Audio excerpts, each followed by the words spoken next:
et bienvenue dans Face à la Lyonne, l'interview à la lyonnaise qui réveille et bouscule Lyon. Je suis Alexandra Carracézelli, fondatrice de l'équipe des Lyonnes, et chaque semaine, je reçois tous ceux qui ont une idée innovante, insolite ou originale pour faire avancer la ville ou la qualité de vie à Lyon. Vous n'en avez sans doute jamais entendu parler et pourtant, CMV, derrière cet acronyme, le nom d'un virus particulièrement dangereux pour les femmes enceintes, le cytomégalovirus, qui expose le fœtus à des risques graves. Atteinte cérébrale, retard mental ou encore surdité sévère. Aujourd'hui, pour en parler, je reçois une jeune maman, Jessie Cosman-Fabrègue, fondatrice de l'association Happy Pia et compagnie, qui a choisi de faire du drame qui a touché sa propre famille un moteur et un combat pour éviter à d'autres mamans d'être affectées par ce virus.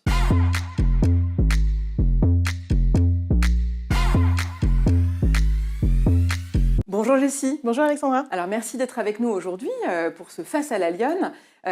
On commence toujours cette émission par le pitch rugissant. Vous avez 90 secondes pour nous exposer l'objet de votre combat et votre lien avec les autorités sanitaires, en quoi vous voulez faire bouger les choses. 90 secondes, c'est à vous. Merci tout d'abord de me recevoir. Je suis maman de 3 enfants, dont une petite fille de 7 ans qui s'appelle Pia et qui est née polyhandicapée.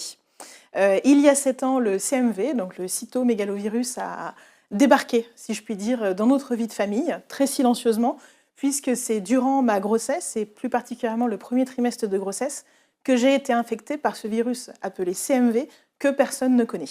C'est quelques semaines après la naissance de Pia que nous avons appris les dégâts qu'avait causé ce virus sur mon bébé, à savoir une surdité profonde, bilatérale, de l'épilepsie et une malformation du cerveau qui occasionne d'importants retards psychomoteurs. Voilà, aujourd'hui, Pia a 7 ans. En plus de l'épilepsie et de la surdité, elle ne marche pas, elle ne parle pas, elle n'a pas d'autonomie. Elle est très joyeuse, très heureuse d'être là. Mais voilà, elle est marquée à jamais par le virus du CMV. Donc ce virus est arrivé il y a 7 ans. Pour nous, il y a eu plusieurs temps.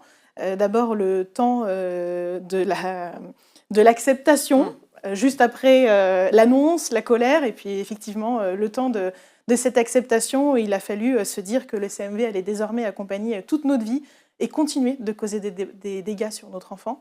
Et puis très vite, je me suis dit que si le match était joué pour moi et que la vie de Pia était changée à jamais, il était hors de question que je me taise et que ça puisse arriver à d'autres mamans, puisqu'aujourd'hui, il est prouvé qu'une prévention permettrait de réduire le virus de 50%, du moins sa diffusion. Donc depuis la naissance de Pia, je ne cesse de parler de mon histoire et de témoigner à travers ce que nous vivons pour que les gens puissent être informés sur l'importance de ce virus.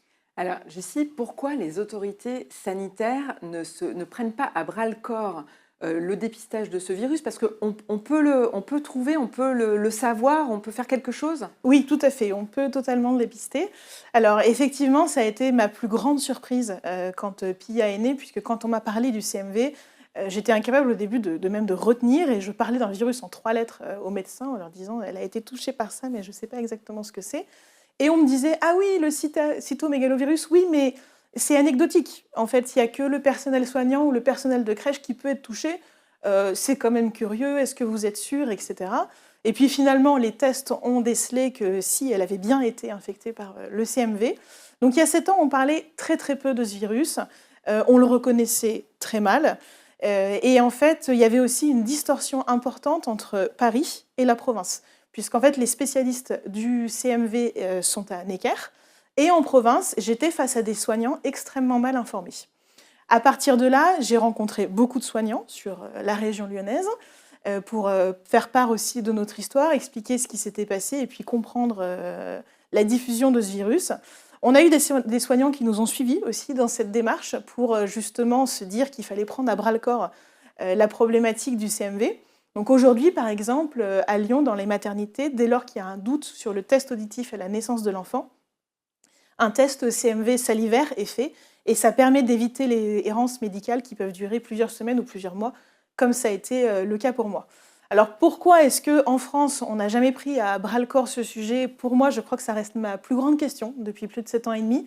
Quand on sait que la toxoplasmose fait environ 10 à 15 cas par an, enfin de 10 à 15 oui, et tout le monde nous en parle. Impact, voilà, et tout le monde nous en parle, et les femmes sont très bien informées dessus, etc. Sur le CMV, non, on en parle très très peu. Plusieurs raisons sont avancées. C'est notamment l'absence d'un traitement généralisé. Mais il y a un traitement expérimental qui est mis en place à Necker par les médecins et qui fonctionne bien.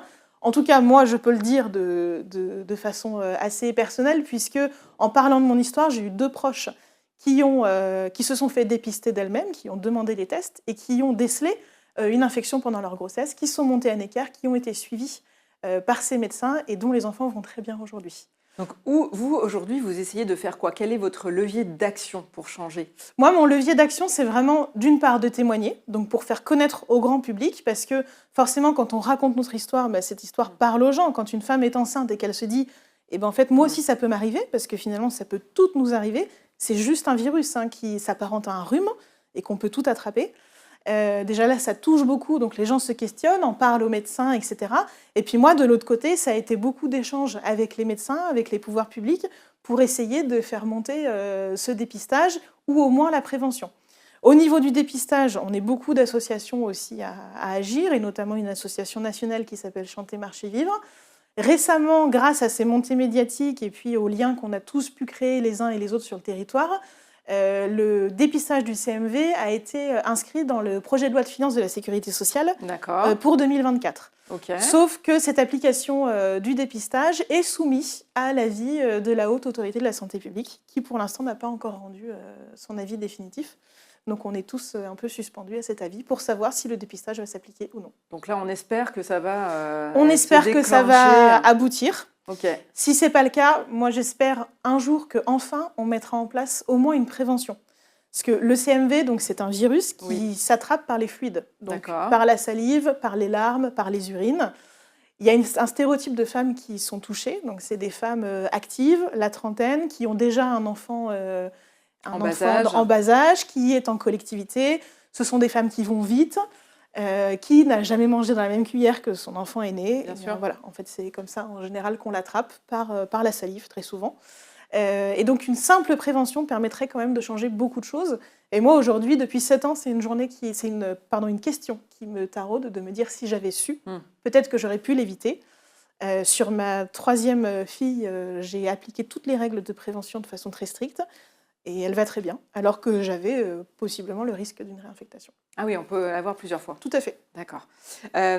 Jessie, merci. Je vous propose de passer au portrait lyonnais pour qu'on apprenne à mieux vous connaître. Très bien. Dans la vie, vous êtes plutôt en mode chaton ou en mode lionne, vous?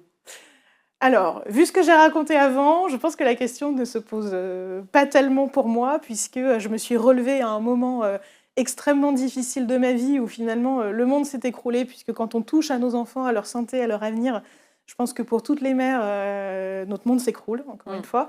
Et donc lionne, sans hésitation. Votre parcours de fenote? Alors moi, je ne suis pas une fenote, je suis annécienne.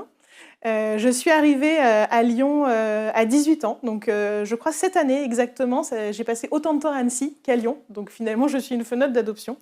Arrivée à Lyon pour mes études de droit, j'ai fait la fac de Lyon 3, d'abord à la Manufacture sur les quais, et puis on va dire que j'ai embrassé Lyon, une ville que j'ai adorée, où je me suis sentie tout de suite extrêmement bien. Donc j'ai fait ma vie ici, et c'est une ville que j'apprécie énormément par son histoire, par son patrimoine, par son ambiance générale. J'adore vraiment la vie qu'on a à Lyon, qui est très, très agréable. Justement, quelle lyonnaise êtes-vous? Je suis cette lyonnaise, cette lyonnaise. On peut être lyonne et lyonnaise. Je reste sur l'idée des lions. Mais je suis cette lyonnaise qui profite de la ville à tout instant, que ce soit la journée pour me promener, pour du shopping, pour profiter des enfants dans les parcs, etc. Et puis je suis aussi cette lyonnaise qui aime bien sortir, qui aime bien passer du temps avec ses amis, avec sa famille, et donc qui profite aussi de la vie un peu plus festive. Et je suis enfin cette lyonnaise qui aime particulièrement le patrimoine et qui est très attachée aussi à l'histoire de la ville. Très bien. Alors moi, je vous propose de passer à la rubrique mâchon ou praline. Praline, c'est le truc incroyable, incontournable en ce moment. Et mâchon, c'est le truc qui pique et qui vous agace. Vous choisissez quelle rubrique? On va dire praline. Vous allez nous parler praline. Alors, c'est quoi votre sujet praline de la semaine? Alors moi, c'est une découverte que j'ai faite il y a peu de temps. C'est l'application EasyTone, Comme je vous disais, j'aime beaucoup être dans Lyon. J'aime bien faire du shopping, je l'assume complètement. Ouais. Et ce qui est très très agréable, c'est qu'avec cette application, on peut faire nos achats et ensuite se faire livrer de façon décarbonée chez nous. D'accord. Ce qui est assez pratique en plus, parce que moi personnellement, j'ai 3 enfants, donc 2 qui marchent sans souci, mais j'en ai une en fauteuil roulant. Et quand il faut porter les sacs des uns et des autres, c'est pas évident d'avoir des. Voilà, la logistique est compliquée, donc pour moi, c'est assez confortable de pouvoir recourir à cette application lyonnaise. Recommandation de la semaine. Tout à fait. Ok, et maintenant c'est la rubrique coup de griffe. C'est quoi votre coup de griffe de la semaine? Qu'est-ce qui pourrait être, selon vous, changé, amélioré, revu à Lyon, dans le Grand Lyon d'une manière générale? Alors, pour moi, ce qui donne mon coup de griffe, c'est un peu une exaspération que j'ai au quotidien, notamment sur le stationnement.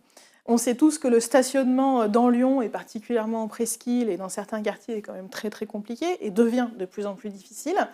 Pour les véhicules comme le mien, donc qui ont un macaron handicapé et qui transportent une personne en situation de handicap, c'est une galère constante.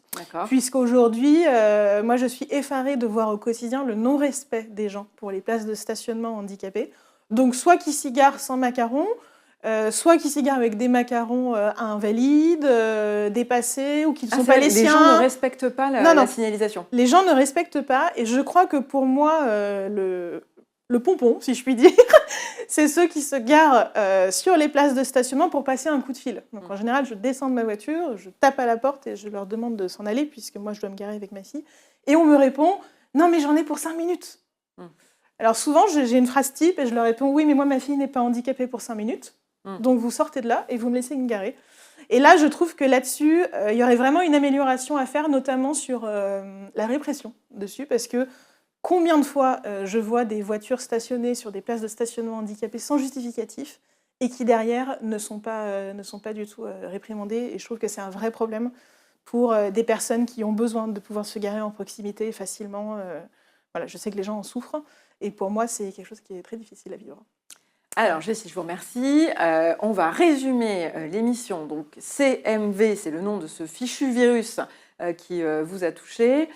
Aujourd'hui, vous avez tenté 2 actions, un petit peu le côté préventif pour expliquer aux femmes de quelle manière elles peuvent éviter d'être contaminées, et l'aspect législatif, puisque vous essayez un petit peu de convaincre la haute autorité de la santé publique, c'est ça, les pouvoirs publics, les pouvoirs publics qui en général. Oui. On peut vous soutenir de quelle manière? Il y a un site, il y a un relais? Alors, ce qu'on avait fait notamment pour la loi de finances de la sécurité sociale, on était intervenu dans nos réseaux pour remonter au maximum aux frais des parlementaires. Oui. Et on voit que ça a bien bougé.